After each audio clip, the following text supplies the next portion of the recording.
Hello student, this is अंकित शुक्ला और आपके सामने एक बहुत अच्छा क्वेश्चन कोडिंग डिकोडिंग का है।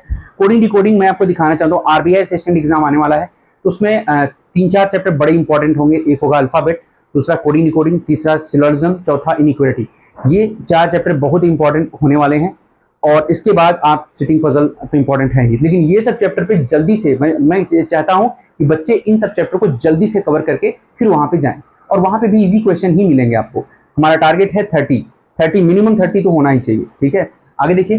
ये जो क्वेश्चन है आपको कोडिंग डिकोडिंग का है। हमें पता है कि कोडिंग डिकोडिंग सीधे सीधे लिखा होगा स्क्रीन पे, आपको ये लिखना पड़ेगा, बट एक बार देख लीजिए, फिर इसके बाद मैं आपको इससे शॉर्ट मेथड भी बताऊंगा। ये एक तो जो लोग बहुत ज्यादा प्रैक्टिस कर लिए हैं वो देख कर ही निकालना चाहेंगे और यहाँ ठीक है, बट वहां पे रिस्क होता है एक कि अगर वो उलझे तो बहुत ज्यादा उलझ जाएंगे।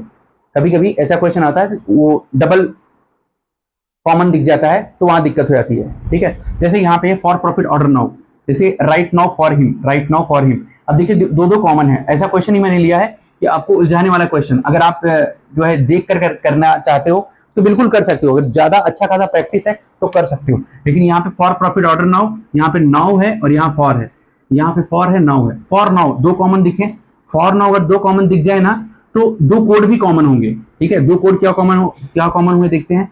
एक तो भाई जीए कॉमन है, जीए कॉमन है, और एक क्या कॉमन है, जे कॉमन है, जीए और जे। तो अब हम जाते हैं फॉर नाउ। यहाँ पे हम ऐसे लिख लेते हैं भाई, फॉर स्लैश नाउ का कोड जो आया ना वो आया जीए और जेए, फिक्स नहीं है।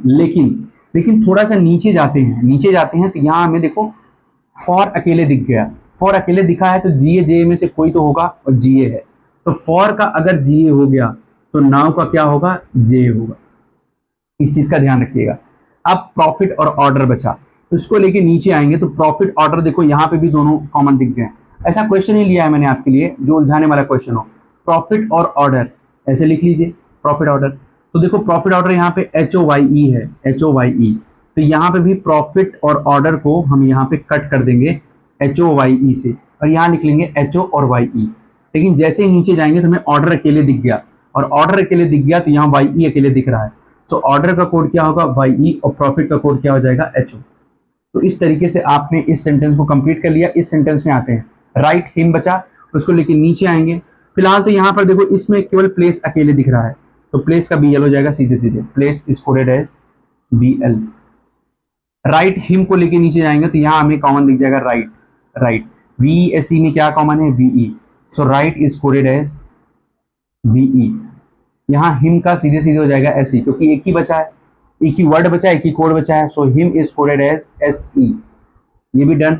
नेक्स्ट, प्लेस का BL हो चुका है, ये भी डन। ओनली इन, देखो ओनली इन कहीं कॉमन है ही नहीं, ओनली इन कहीं है, कहीं नहीं है, तो ओनली स्लैश इन का कोड हो जाएगा DU/ZO।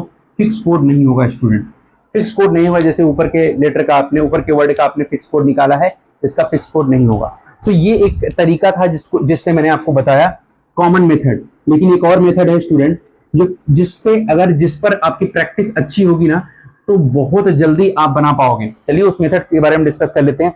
जैसे यही जो क्वेश्चन है उसी को मैं लिखता हूं, फॉर प्रॉफिट ऑर्डर नाउ। ठीक है, तो इसको यहां मैं पहला सेंटेंस लिखूंगा, यहां पे फॉर प्रॉफिट ऑर्डर नाउ। ये पहला सेंटेंस लिखा आपने, इसके नीचे ही दूसरा सेंटेंस लिखेंगे आप। सेकंड सेंटेंस क्या है, राइट नाउ फॉर हिम। लेकिन इसका एक खासियत है, इसका एक नियम है कि जो वर्ड रिपीट होगा उसके नीचे डैश डैश करेंगे, दोबारा नहीं लिखेंगे। ठीक है, तो सेकंड सेंटेंस क्या है, राइट नाउ फॉर हिम। तो नाउ रिपीट है, फॉर रिपीट है, राइट और हिम को यहां लिखेंगे हम, राइट हिम, राइट हिम। अब ये यहां पे इस तरह से लाइन कर देंगे। थर्ड पे आते हैं, थर्ड क्या है, place order for profit. For repeat है, प्रॉफिट रिपीट है, ऑर्डर रिपीट है, प्लेस रिपीट नहीं है, बस प्लेस जो रिपीट नहीं उसको आगे एकदम लिखेंगे। ये अपने लिख दिया। ठीक है, चौथे में आते हैं, फोर्थ वन क्या है, ओनली इन राइट ऑर्डर। सो अब देखिए ऑर्डर रिपीट है, ओनली इन राइट रिपीट है, ओनली और इन ये दो रिपीट नहीं है, ओनली और इन आगे लिख देंगे। अब देखो जो काम आपने वर्ड के साथ किया है ना, सेंटेंस के साथ, वही काम आप कोड के साथ करोगे। कोड क्या क्या है वैसे ही लिखोगे, HOJYGA। एकदम नीचे नीचे HOJAYEGA ये लिखा आपने, यस। और जो जैसे आप कॉमन कोड दिखे तो उसको भी दोबारा नहीं लिखना है। सो सेकंड सेंटेंस क्या है, GAVEJASE, GAJAVE और SE यहां पे लिखेंगे। देखा आपने, गलती होने की कोई चांस ही नहीं। दो वर्ड यहां पर एक्स्ट्रा बना था, दो कोड बना, दो कॉमन था, दो यहां भी कॉमन है। ठीक है, अगला है क्या, अगला तीसरा